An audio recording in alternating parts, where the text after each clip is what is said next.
Et alors l'exemple fondamental, fondateur, que je trouve vraiment intéressant qui regroupe ça, ici c'est le jeu du Scrabble. Parce que le Scrabble, c'est mondial, quoi. Tout le monde connaît le Scrabble. C'est vrai que ça fait partie de la culture partagée. Et que sur le Scrabble, il y a des numéros. Et que c'est intéressant avec les élèves de se poser la question pourquoi il y a des numéros sur le Scrabble et pourquoi ces chiffres-là et pas d'autres. Ces nombres-là, parce que parfois ça dépasse 9. Mais on peut se poser la question pourquoi le Z il a 10 et pourquoi les voyelles elles n'ont pas beaucoup, ou certaines voyelles on peut.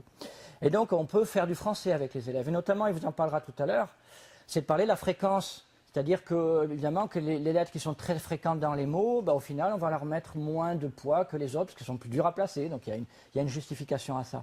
Et donc, on peut faire la transdisciplinarité comme ça. On peut leur dire, vous voyez, en français, il y a une lettre qui apparaît beaucoup plus que toutes les autres. Grâce à ça, il pourra vous montrer qu'on pourra décoder tout à l'heure. C'est comme ça qu'on fait en terminale S aussi. Et donc, ici, qu'est-ce qu'on fait? On va prendre un pion de Scrabble, on va regarder quel est son numéro indiqué, son chiffre indiqué. Puis j'en prends un deuxième, je fais la moyenne des deux, puis j'en prends un troisième et je fais la moyenne des trois. Et j'observe la courbe obtenue. Et ce qu'on peut voir, si je fais relancer ça plusieurs fois, on pourra faire constater aux élèves qu'au final, ça s'approche tout. D'abord, au début, ça varie beaucoup. Donc il y a beaucoup de choses à dire là-dessus. Bien sûr, on comprend pourquoi, sur 1, sur 2, sur 3. Puis après, ça se stabilise. Et en plus, ça se stabilise toujours vers à peu près la même valeur. Si vous regardez, c'est en gros un 5, un 4 ou un 45. Ici, vous voyez qu'il y a beaucoup de choses. Un peu plus bas, on peut même travailler ici sur les écarts types, la variance, et montrer aux élèves un nombre incroyable de choses. C'est-à-dire que rien que sur ce jeu-là, je pourrais faire les probabilités de premier S aux élèves, quoi. La répétition de l'expérience, si je considère qu'il y a un très grand nombre de pions, je pourrais même considérer que c'est indépendant, etc. Vous voyez, parler de tout ce qui tourne autour de cet exercice, pour moi, c'est parler de beaucoup de choses.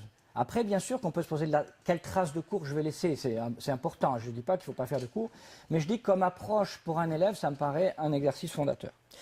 Il y a un autre, mais ça vous les connaissez tous maintenant, c'est que sans les logiciels, comment faire un cours de probabilité? C'est vrai qu'il existe encore quelques résistants comme le village d'Astérix qui considèrent que faire des mathématiques, que c'est une honte de les faire avec un outil qui s'appelle un logiciel, un ordinateur ou tout ce qu'on veut. Il y a des gens qui peuvent le penser de manière tout à fait sensée. Ils pensent qu'avec une feuille et un stylo, ça suffit largement pour faire des mathématiques.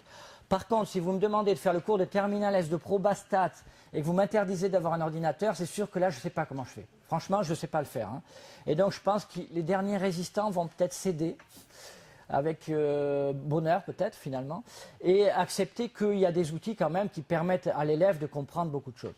Alors ça, je vais le réduire un peu quand même, parce que c'est un peu gros. Je vais faire... hop. Non, c'est pas ça que je vais faire. Zoom. Ah, 75, ça doit être bon. Voilà, vous y voyez là, ça suffit pour voir? Voilà. Et ainsi, donc, qu'est-ce que je peux faire?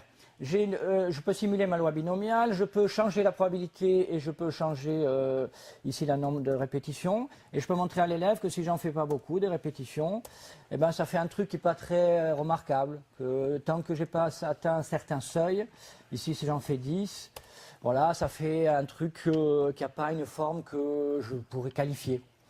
Par contre, si ici j'en mets 100, alors il y a quelque chose qui apparaît. Et cette courbe-là, c'est vrai qu'en première, c'est l'occasion quand même d'approcher la loi normale, puisque la loi répétition de binomial de grand nombre, c'est quand même tout proche, c'est ce qu'on fait en terminale. C'est quand même bien.